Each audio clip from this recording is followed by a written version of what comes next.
La colonia. Al principio, la intención de los españoles no era establecerse, sino enriquecerse con lo que encontraran en estas tierras. Como consecuencia, los aborígenes fueron conquistados, les despojaron de sus recursos naturales y sus tierras, recurriendo a la violencia y derramamiento de sangre. La colonización fue un periodo más calmado. Se trasladaron las instituciones políticas, sociales y económicas de España a América. Se dio el mestizaje cultural. Organización política. A la llegada de los españoles, fue necesario organizar los territorios conquistados, con el fin de evitar rebeliones, explotar los recursos naturales, transformar la cultura imponiendo la religión y el idioma. Existían dos tipos de autoridades, las metropolitanas, que estaban en Europa, y las autoridades coloniales. Autoridades metropolitanas. Las colonias españolas estaban regidas por tres instancias. El rey era la máxima autoridad, concentraba el poder político, nombraba autoridades administrativas y eclesiásticas de España y las colonias. El Consejo de Indias estaba encargada de la administración de todas las colonias españolas. Administró y aplicó justicia. Proponía el nombramiento de virreyes, capitanes generales, gobernadores, entre otros. La Casa de Contratación era la encargada de regular el comercio con las colonias americanas, elaborando mapas y rutas de comunicación. Autoridades coloniales. Eran las encargadas de manejar la estructura político-administrativa para la explotación de riquezas en nuestro continente. Los adelantados son aquellos que descubren nuevos territorios, los conquistan a favor de la corona, fundan ciudades, gobiernan en lo político, administrativo, militar de forma transitoria, cuidan sus intereses y los del rey. Los virreinatos son la máxima autoridad en la colonia. El virrey era el personaje decisivo en la administración colonial. Políticamente, tomaba decisiones ante la falta de instrucciones de la corona o del Consejo de Indias. Tenía atribuciones administrativas, políticas, judiciales, militares, económicas y eclesiásticas. Las reales audiencias eran los más altos tribunales de justicia. Se organizaron 13 audiencias. La primera en fundarse fue la de Santo Domingo en 1511, luego la de Nueva España o México. La audiencia de Charcas se fundó por la importancia que adquirió el Cerro Rico de Potosí. Fue instalada en 1561. Las capitanías generales eran jurisdicciones territoriales regidas por militares que protegían las fronteras de poblaciones rebeldes y regiones costeras expuestas a piratas y contrabandistas. Las intendencias tenían la función de frenar los abusos que hubiera por parte de los corregidores. Los cabildos fueron organizados debido al crecimiento de las ciudades en el Nuevo Mundo. Sus funciones eran similares a los actuales municipios. Estaban regidos por un alcalde mayor y por el consejo de vecinos que administraban la ciudad. A sus funciones deliberantes, administrativas y judiciales se llamaba cabildo cerrado. Los cabildos abiertos eran cuando se convocaban a los vecinos a una gran asamblea para resolver los problemas locales, como sucedió en los levantamientos por la independencia. Los corregidores. El corregidor era el jefe político y administrativo de la región. Representaba a la corona. Era nombrado por el Consejo de Indias y provenía de España para evitar relaciones y vínculos familiares con la población.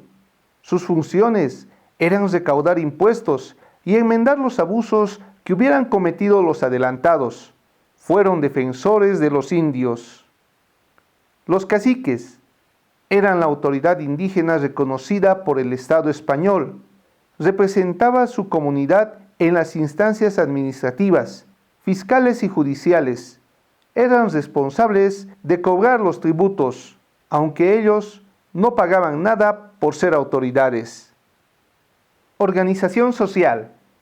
La vida en la colonia estaba organizada por una estructura social o clases sociales.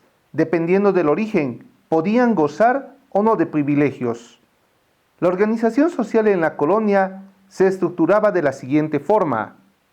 Los españoles estaban por encima de todos, eran los nacidos en España, tenían todos los privilegios políticos, sociales y económicos, ocupaban los más altos cargos públicos.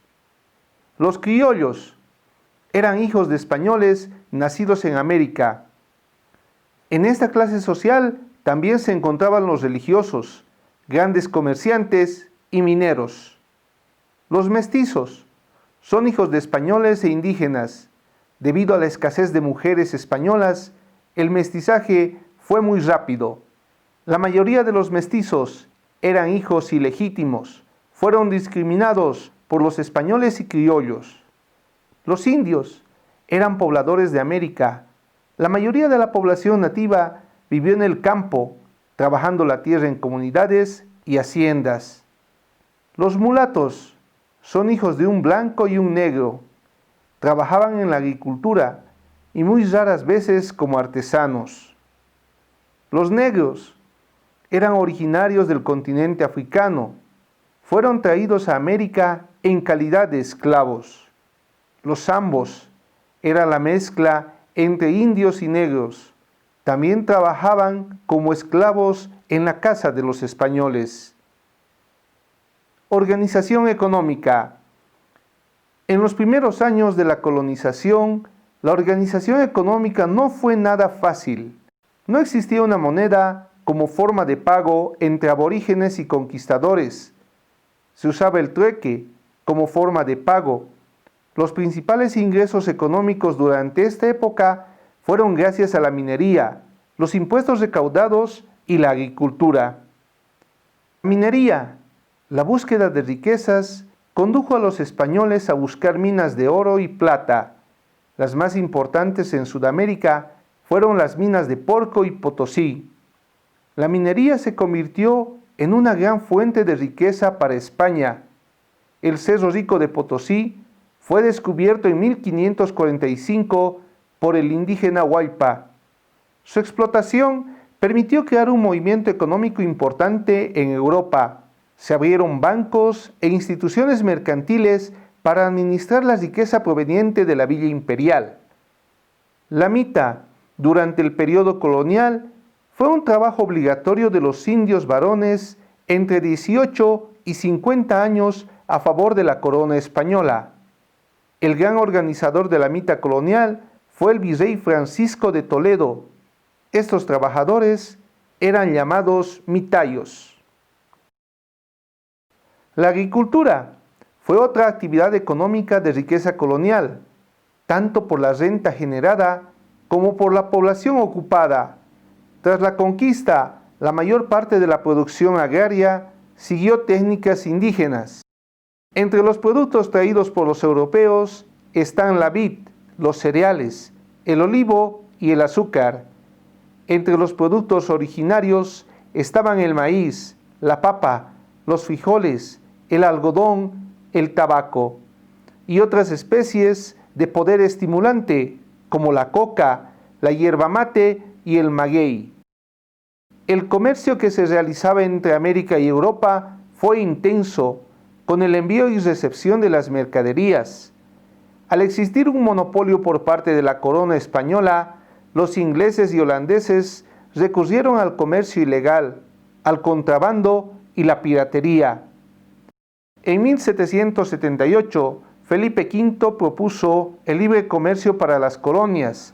Esto ayudó a que España tenga mayores ingresos económicos. La industria y la artesanía se vieron fortalecidas con la mezcla de estas dos culturas. Los talleres artesanales fabricaban productos textiles de calidad similar a la europea. Usaron materiales producidos en América, como ser la lana de alpaca, vicuña, algodón y otros para la fabricación de ponchos, tapices, frazadas y telas. La ganadería se desarrolló de gran manera. Uno de los principales centros de provisión de carne y de cuero estaba en la actual Argentina. La producción artesanal durante la época colonial fue muy apreciada. Trabajaban productos de orfebrería, joyería, talla de madera, platería, metales y otros más. Los obrajes eran centros donde se concentraban mujeres indígenas en su mayoría para la producción de textiles. Eran obligadas a trabajar en condiciones penosas. En estos centros se ubicaron grandes telares donde se producían telas y textiles de lana y algodón. El pongueaje consistía en un servicio doméstico en el que los indios y campesinos estaban obligados a trabajar las tierras del patrón de forma gratuita, aportando sus herramientas, semillas e incluso animales de tiro. La única redistribución para los pongos era un poco de alimento y vestimenta. Los impuestos. Las autoridades coloniales establecieron un sistema para cobrar los tributos, basado en utilidades. Este régimen tributario establecía obligaciones para los españoles, mestizos e indígenas. Veamos cuáles son. El diezmo es un impuesto a favor de la Iglesia Católica que imponía la 10ª parte de toda ganancia. La alcábala es un impuesto sobre la tenencia de tierras y otros bienes, incluido artículos de consumo. El almojarifazgo, impuesto de aduana a las mercaderías. El quinto real, impuesto equivalente a la 5ª parte de la producción minera. La huasiveintena era un impuesto sobre el comercio de aves de corral. La veintena era un impuesto por la cabeza del ganado. El estanco es un impuesto para el comercio de tabaco, naipes, pólvora, aguardiente y sal. Esta acumulación de impuestos trajo el descontento de la población. Muchos empezaron a crear su economía informal que estaba basada en el contrabando. No olvides suscribirte, darnos un like y compartir el canal con tus amigos. Nos vemos en el próximo video.